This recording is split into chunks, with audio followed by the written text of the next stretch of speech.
Okay, so guys, I'm actually just doing this video on a whim, a quick one, because I was asked the question, what is my cycle? And I was asked this question by another male who I'm friends with. And he was shocked that testosterone wasn't my cycle, but not shocked, more shocked in the way that he doesn't really know anything about women and steroids, and he found it interesting. So I thought let's do this little video to clarify things up a little bit.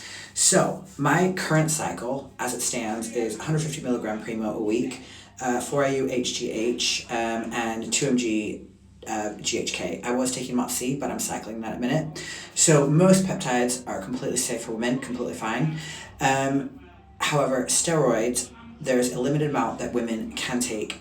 So we can take Primo, we can take NPP, again, very small amounts of NPP, and it depends on the female. We can take Anavar, and we can take very small amounts of Turinabol.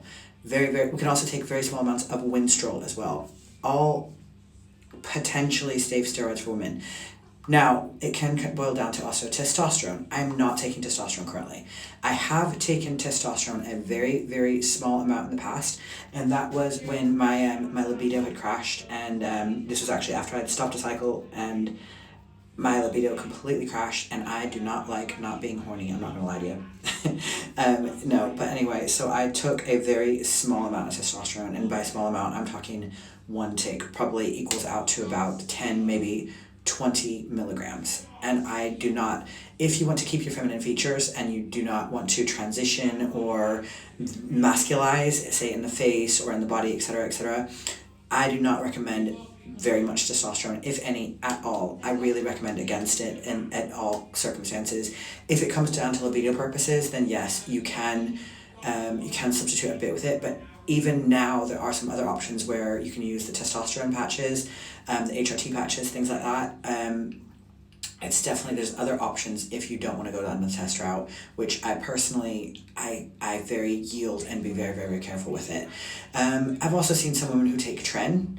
Now, ironically enough, Tren, so I don't want to say it's safe for females because that's not what I want to say, but Tren is actually, in very, very small dosages, women can take Tren because it actually responds better to the female body. Am I taking Tren myself? No. Do I plan on taking Tren myself? No. Is it a possibility that I would maybe suggest someone else take it? Research, and I'm talking you want to be top level as well. You can obviously be body recomp with it as well, but again, it's another yield and be careful with the results you want. So that's just a little bit of education there. So take where you leave it, because I think it is important as well, because when you're learning about bodybuilding, when you're learning about steroids and things like that, it's important that you educate yourself on all angles, especially if you ever intend on personal training, or if you're a guy who's going to get in a relationship with a gym girl who takes it seriously. It's good to know your shit. So now you know your shit. Any questions, hit me up in the comments below or shoot me a DM.